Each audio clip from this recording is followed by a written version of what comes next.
Le rythme, c'est pas d'aller vite tout le temps. C'est de savoir quand il faut aller vite.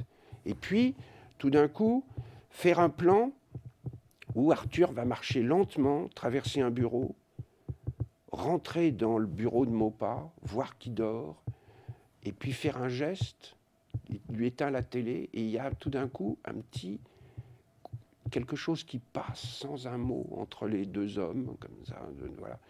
Et après, vous pouvez redémarrer. Après, vous pouvez repartir. Mais il faut 3-4 pauses comme ça. Et la même chose pour les acteurs. Il faut que j'ai des acteurs qui parlent à toute blinde. Là, j'avais Thierry Lhermitte, qui est formidable pour ça. Formidable. Raphaël Personnage, qui est très rapide aussi dans sa diction. Anaïs de Moustier, qui est une merveille. Une merveille.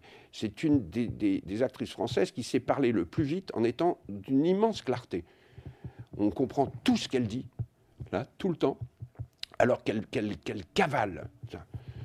Et puis à côté de ça, il faut que j'ai des gens qui dans la même scène, fassent tomber ce rythme. Et donc il y a Nils Arestrup, qui était le facteur de comédie qui allait s'opposer au volcan Taillard. Et j'ai choisi des acteurs qui ont des timbres différents. C'est une musique, les voix de ce film.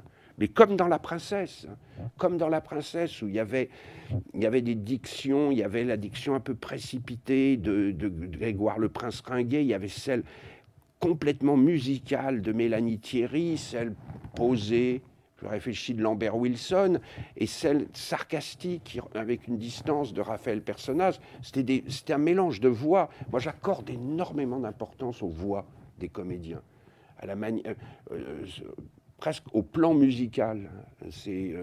Et j'essaye toujours que ça fasse des mélanges contrapontiques un peu qui